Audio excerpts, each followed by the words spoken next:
Welcome to RevCast, a Civilization podcast focused on its console platforms.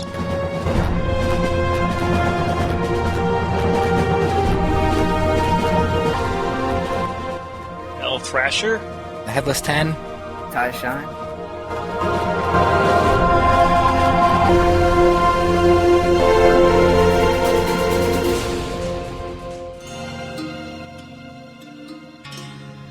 For some reason, MadDjinn is still here. You didn't tell me to go away. He followed us home, and I'm not sure what will happen next. Welcome. I am your lead co-host, elthrasher. With me, back from some very exciting adventures, is the Headless 10. How's it going? Also here is TyShine. Hey, what's up? And MadDjinn, I'm sorry we're not talking about the Mongols this time. I don't know if that means you're going to run away and refuse to participate, but we're talking about a different Civ, so... I'll just watch you through the window.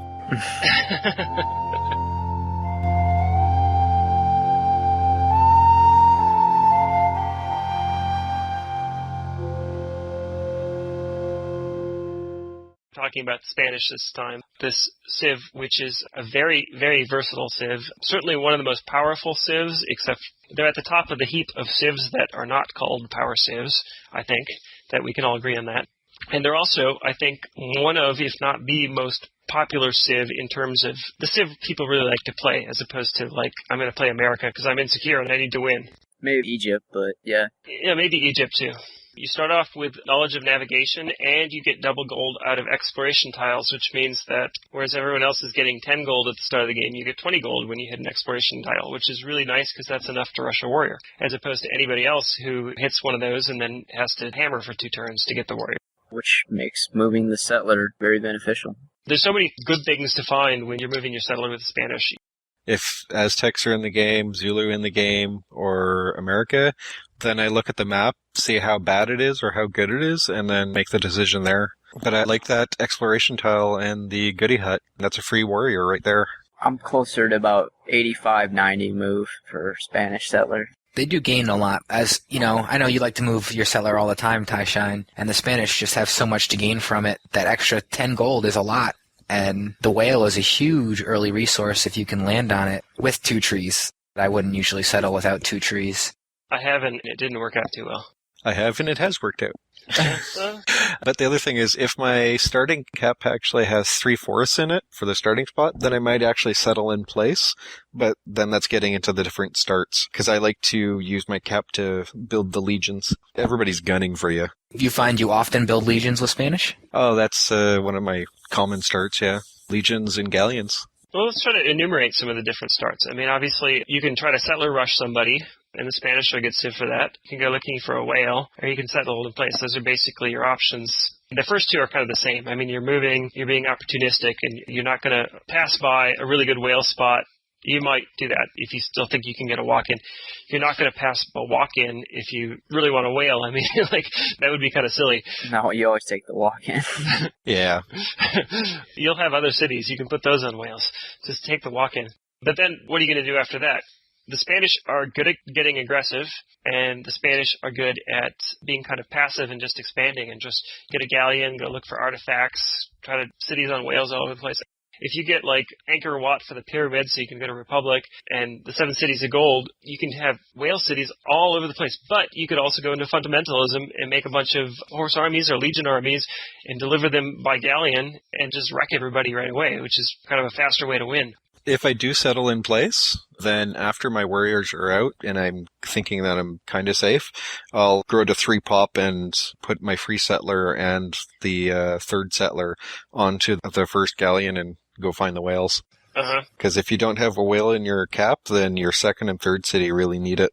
They really have a variety of ways of pressing. New horses, legions, warriors, just single units, sinking boats with your own galleons. If I have the resources to do this, I'd like to build a horse army, or maybe a little bit later build a legion army. Do I have a lot of gold early? Then I'll probably do horses. If not, then I probably will get legions. And at the same time, I like clearing settlers around. It's kind of a hybrid approach. So I'm trying to get more cities on islands. It's kind of a secondary measure while I'm getting aggressive and pressing at the same time. And I think the Spanish can do that. It takes a lot of gold, but kind of what helps is, and this is a trick that I learned from Headless, is that in your capital, unless you have a whale, I'm on hammers basically, I don't know, almost until 0 AD. I'm just 2 pop on hammers. First warriors, then maybe a galleon, feed it up with gold if possible, and then horses or get a barracks in there at some point, legions. I get a 100 gold settler, or maybe I get it somebody else's city, and I'm going to use that to expand. And my capital is just a war machine. I'm glad you learned something from me, Thrasher. The only thing I do a little differently is, I mean, I say it so many times it feels like I beat into the ground, but while most people are waiting for their 100 gold to rush their first galleon, toss their free settler on the galleon, and head off the seas, I'm sending out 2 warriors, staying on hammers, and staying on galleon. If I get pressed or I need to, I can always switch and build a warrior. But I'm just staying on that galleon, and as soon as gold rolls in, I'm rushing a galleon. I really want a galleon before turn 10. A warrior on it means I can find caps easy. You will always find something, be it an artifact, be it a bar, be it a friendly, maybe 3 or 4 of all of those. Like, that first galleon is just so vital. And map knowledge, that militia guy gets far, and you can see a lot. You'll find the other civs before they find you almost all the time. Don't find Atlantis. Well, be a little careful. One space at a time. Yeah. Baby steps. One at a time. There's a ton of Spanish strategies, one of them being expand like crazy, and another one being kind of the mad approach there, a little different, but the Legion Rush, because they have a really fun Legion Rush. If you can get fundamentalism, then it's insane. Even without it, even without the fundamentalism, I don't try and rely on things like that. It's good without it, but it's kind of have to if you get the pyramid. It's equal to it. If you have a vet galleon fleet go along with your legions, it's the exact same as an Indian Legion Rush or an Arab Legion Rush. Except more mobile. Much more mobile, much more surprise, because you're just popping out off the ocean. As long as you don't follow the coast, no one will see you coming. You can always change plans if you see a really Russian archer army. Go up, I'll load them back up and go swing around. Yep. If you're doing this usual Legion Rush, you're going to load up and buy all your legions in Ancient, and then right before you attack somebody, you're going to push yourself into Medieval so that you get that +1 bonus. Then you're ready to really start rolling. So the strategy for that, I believe, is that you're going to try to get out to like 3 cities or so. Yeah, that's usually what I do. You need a barracks, at least 2 of your cities. Usually in the cap. Maybe not if you have Fundy, though. Maybe not, yeah. Still, if you can get it, get it. So you're probably doing this with 3 cities. And if I can, I would still have another galleon out there. Oh, yeah.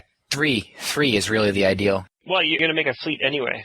Right, so you might as well get them out as quick as you can. Yeah, but after I form the fleet, I would still like to have another galleon out there. Oh, yeah. If you really think you're going to win the game with this Legion Rush, and you very well could, because it's very powerful. Always bring a couple archers along just so they can take the counterattacks if there are any. Yeah. Yeah, that's actually very important. You should have good defense on those legions, though. True. They're not pushovers. And the important thing, actually, when you're doing the drops, is drop the militia and the archers before the legions. Drop them and then press X on them, and they'll be forced into the lead. They'll be the lead defender. It does take a little while to get it running, though. That's actually the one caveat. Yeah. It's going to be after the horse rushes are done. It's going to be after your opponent's probably into Medieval and starting to look at catapults or pikes or something else of their own. Yeah, but if you're lucky, it's when your opponent is like, I'm going to expand a lot and have like 1 archer per 3 cities. Right, that's the perfect time to strike. And then you can even just flit on by and attack right off the boat.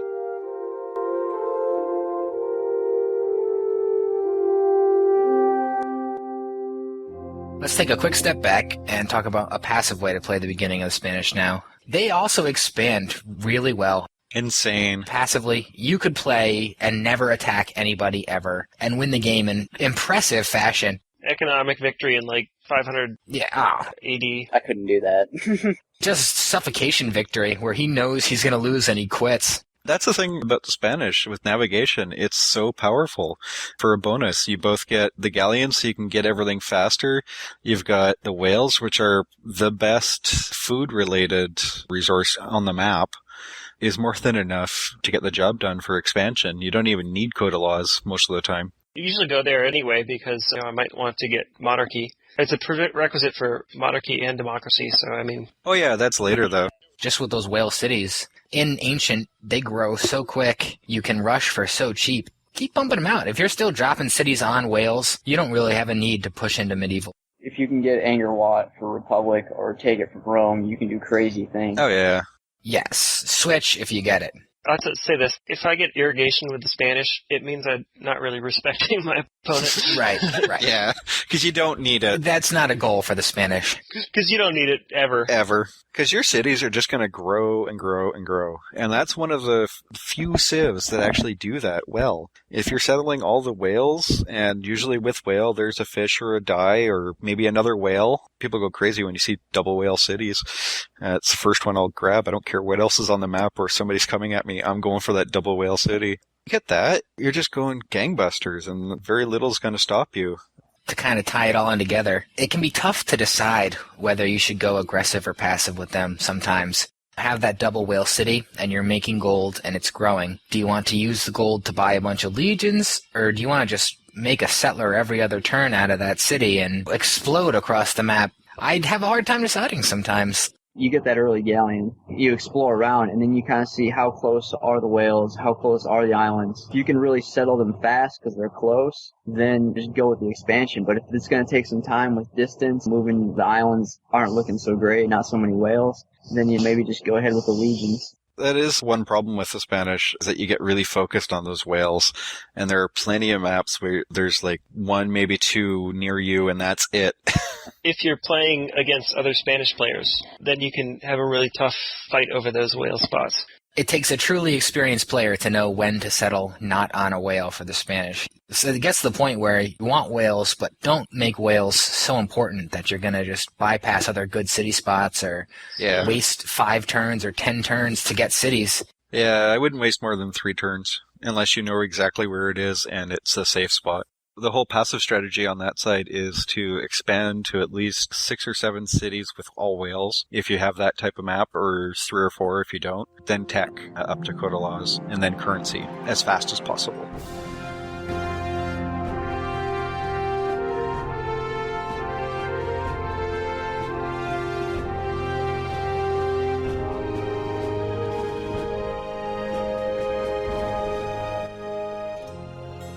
We're kind of touching on it, so we might as well talk a little more. Backfilling, basically the decision of when to push into medieval, because it should be a choice. It shouldn't be just a random thing that happens after earning 6 science on pottery. When you want to go to the next age, you should be ready, and you should choose your tech specifically to push you into the next age, because you're ready to perhaps switch to quota laws or whatever reason you might have. Especially for the Spanish going into industrial, backfilling into medieval is a good thing. And you get rid of all those 20 and 30 beaker techs, but you want to be careful that you don't backfill yourself into industrial too soon. In case people don't know, if you finish a tech and you are making a per turn beaker rate higher than any tech that you don't have that someone else has, you'll get that tech for free. So the example is I am earning 22 beakers per turn. I don't have alphabet. My enemy has alphabet. So I set my tech to pottery. I end my turn. Pottery costs 20. I'm going to get that in 1 turn because I'm making 22. Alphabet I get for free because it costs 20. I'm making 22 and somebody else has it. What a lot of us are doing in this kind of game is you may just go with warriors and galleons for a while. If it looks like your opponent is fairly passive or something like that, or if you're just in a safe spot, maybe had an island start or something like that, nobody's going to be able to reach you, you don't really need bronze working or horseback riding. You can just have your 1 navigation tech, and that can be basically your game for a while. You get some settlers out, you land on some whales, you get an artifact or 2, and then you say, okay, I'm ready to move on now because I don't need to buy any more galleons because I have some settlers. Now you go and you make 22 beakers, setting to whatever tech nobody has. You're in medieval in 1 turn. That's backfilling. I do this with almost every civ because there's no first to research bonus on the bottom tier. So why do you want to be first to research it? Yeah, why do you want to work on tech and work on hammers and gold? Just make everything cheaper. Yeah. And your cities are growing faster with the whales anyway, so you have no real reason to rush ahead to medieval. Right. Well, I mean, you will want bronze working or horseback riding or both. That's typically true. I mean, usually I'm running around with 2 techs. Maybe even get iron working and get legions. Yeah, that's my usual start is bronze working, iron working, and that's it until I'm ready to go to medieval. I think the Spanish are probably the ideal civ to do that with. When you get to medieval, you get +1 naval attack, which is really nice because you feel a lot safer about attacking somebody's galley. Lost a lot of galleons to single galleys. That is so annoying. It really is. Think about it. You have a 1 in 3 chance of losing. You're dropping that chance of losing to 25%, which isn't a huge drop, but it feels a lot safer. And it feels better. Let's put it that way, people. Yeah. You sleep easier knowing that even if you failed, at least it was 3-1. I mean, come on. It was a better mathematical decision. Yeah. Or at least 4.5 if it's vet. Medieval, you're setting up industrial. You're getting ready. You're getting more cities, and you want to try to get some market in your high trade cities because they're going to be really hard to get in the industrial era. Not necessarily even switching to gold yet. You don't need to do that, but you need to get those markets in ahead of time because they're so expensive once you get to industrial. Also, you want to get your 250 gold mark in medieval. And most importantly, you don't want to be sitting on 13 techs at currency so that you get pushed into industrial with getting free banking. You want to just be set up just in case you get that great scientist to be able to go after the money tech. Usually we're talking about maybe doing democracy as your 14th tech. Yeah. Sit at 13 or so until you get to a critical mass of cities, which is, I guess, really anywhere between 6 and 30 cities. You can always make more, but the trick is learning that line of, do I have enough? Can I now win the game? Well, the do I have enough is when you switch to democracy, are you doing more than 105 beakers per turn for science? Pretty close. And you guys are saying make that be your 14th, but even better is if democracy can be your 13th, and you can be getting that extra gold right away, get those extra markets, and then switch over. If you can do that, the game is controlled and it's yours. If you can carefully monitor your text, you can do that. But about 13th or 14th is when democracy will come, or should come. That's the thing is, if you cross that 105 line, and I know I'm going for it to go for industrialization, because that's the kind of key for the Spanish. Every civ, I'm going to throw it out there, that is the most important tech in the game, industrialization. Well, no, for the Spanish to go for it right after currency banking and democracy. I wouldn't normally do that with most other civs. I'd go to feudalism religion to attack, or monarchy university, or nav invention, depending on what you need to do. But I wouldn't directly go quota laws, currency, get free banking, go into democracy, and hit industrialization. But in order to follow that path and get there that quickly, you need a great scientist. So if you don't have it yet, it can pay to pick up monarchy if you can get to that first, or it can pay to get to invention first and get that great person, or it can pay to just stockpile some gold and get to 500 to try to get that great person. Otherwise, you really sort of have to tech up through steam power. Not necessarily. Or look around and see if there's an AI city that's got a scientist settled in it. Use spies and get it. Industrialization is so important for the Spanish, and that's primarily because of that 50%, so you can start driving things up.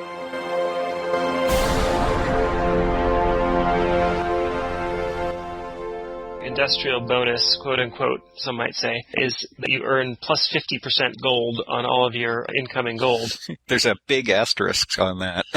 Rush costs are also increased by 50%.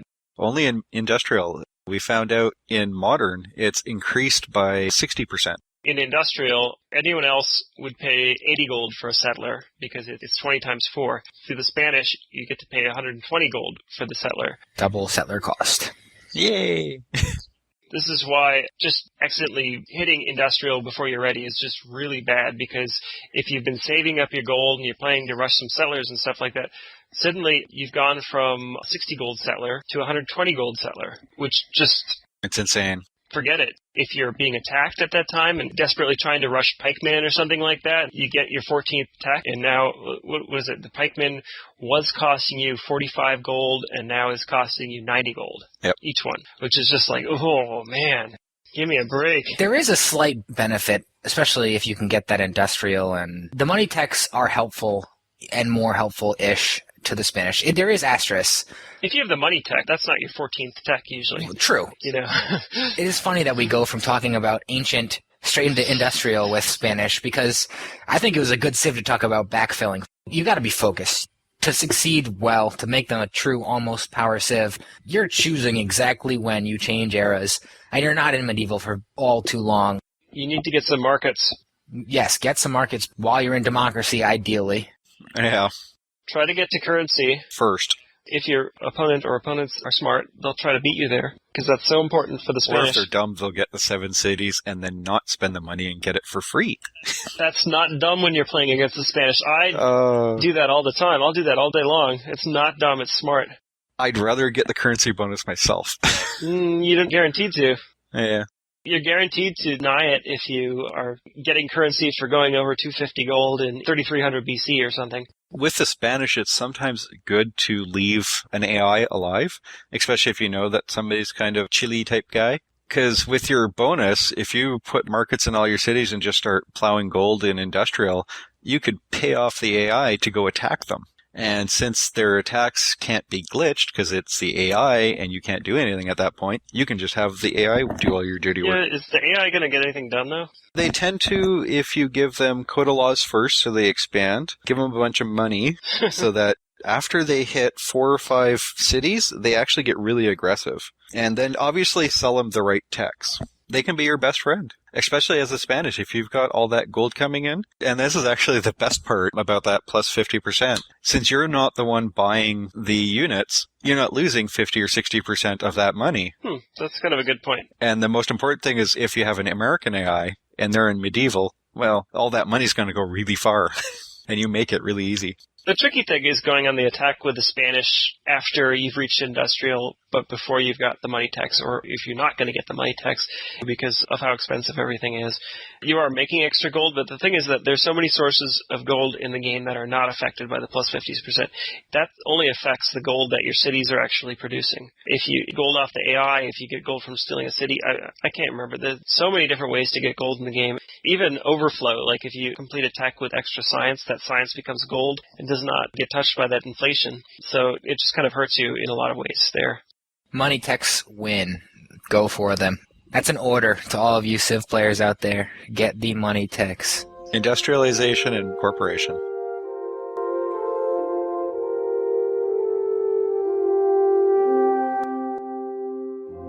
There's modern. There's a bonus that comes with modern, but you're best off never going into modern. You might have to if you do the networking thing. It might be hard to get networking without having 24 techs, but if you do that, you're good anyway because you have so much gold coming in. A lot of the time, it's best to just try to stay below 24 techs, and you might be winning with bombers. You might be winning with an economic victory, but I don't know. With the economic victory, I think you can proceed into modern with a little bit more safety. I would just say avoid modern.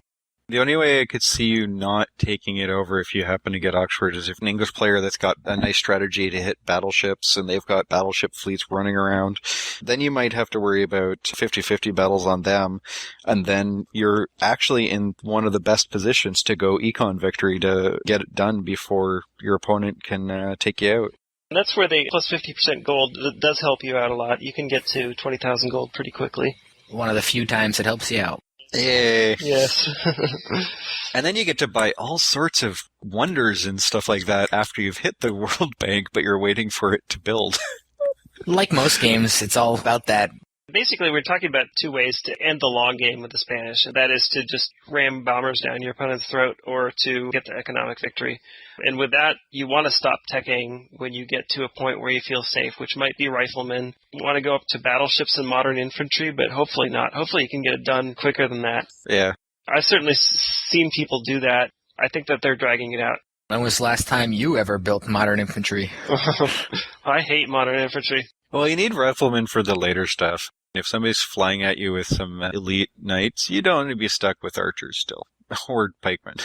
I have had it happen, but yeah, we won't talk about that. Economic victory. You just want to have banks everywhere. You stop teching maybe after riflemen and cruisers, or maybe you have some bombers even, but you don't really feel like using them because maybe the game would freeze or something. Put everything on gold and you have your hammer city. Yeah, 2 or 3 is ideal. Set to build the military-industrial complex, perhaps. Set to build nothing. Or set to build nothing. I like to have it set on wonder so I know how close I am. Because if it's set on nothing, then you don't know how close you are. But remember. Do math. Just remember. Yeah, you have a running total of the 3 cities hammer counts in your head. Sure, why not? No, I agree with you. Set it on a 500 hammer wonder and just watch. And if it's going to get finished too soon, switch to the nuke. Well, if you can't do that, what you can do is you can use... Build the settler. Like, no, don't do that. Well, then it will only cost 20 hammers, and it'll still be building. No, don't do that. You just switch. I'm going to build a settler. Fine, build a settler. It's going to defend my city, and things are going to work well.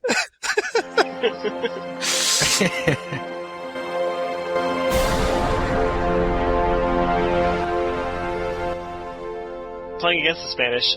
Okay. Apparently you guys like taking currency with the 7 cities. Yeah, take currency. Take the 7 cities also. Hit them early. Hit the Spanish early. They're weak early. Well, yeah, I feel like we say that every episode. Well, isn't it ever always true? Typically, if it's going to be a longer game, they'll look to build Oxford a lot, and you can look for that city and make them switch hammers to something else other than Oxford, and then really slow that down.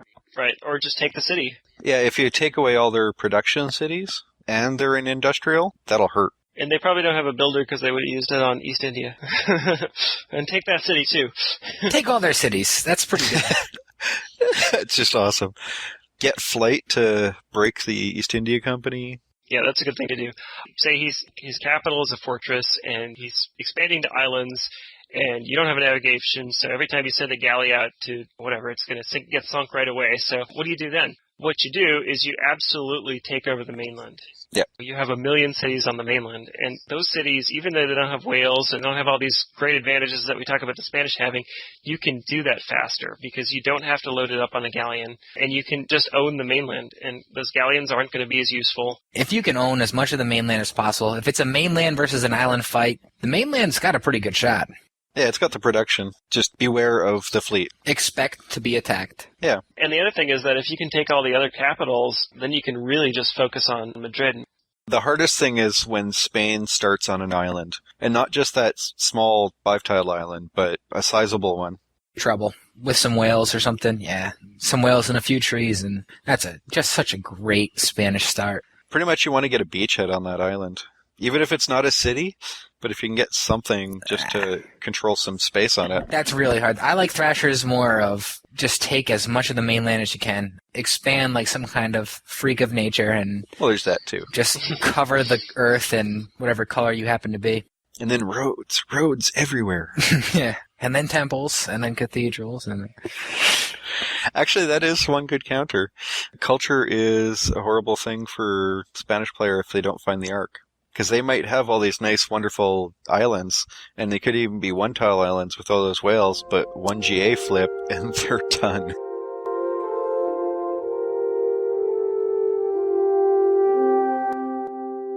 I think we pretty much covered it, hopefully. Ish. Just one question. Spanish Great Civ or Greatest Civ? It's great. It's not the greatest. They are the Civ that I almost most prefer to play. They're not completely crush elite, and they make you think. Aside from the Americans, the Zulu, and the Chinese, they're up there. They're like number 4 on the power level if you get going with them with a couple whales in free-for-all. Yeah, I think they're a little better in free-for-all than head-to-head. Unless you're really aggressive. Yeah. Yeah, you gotta be aggressive in head-to-head. When you get them on random, you always say, yes, the Spanish. Yeah. Is that it? That's it. I think we're done. So, this has been RevCast. elthrasher, the Headless 10, TyShine, and MadDjinn saying, go play some Civ.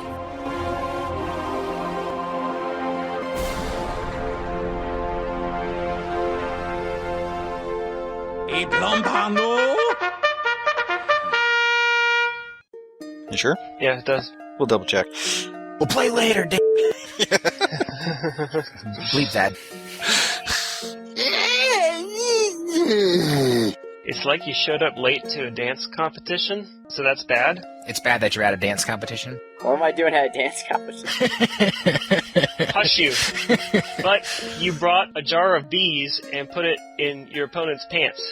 So he's got bees in his pants. You showed up late. See? Isn't that a good analogy? You're going to edit that out, aren't It's going to be in the bloopers reel. It's going to be funny. Yeah. Maybe we should have done some research before this. Come on. Oh, I wrote it on the forum. There's a whole thread. I've seen it, and I don't agree with your findings, but that's we can take that offline. My findings are perfect. I hope that was clear. If not, send us some hate mail.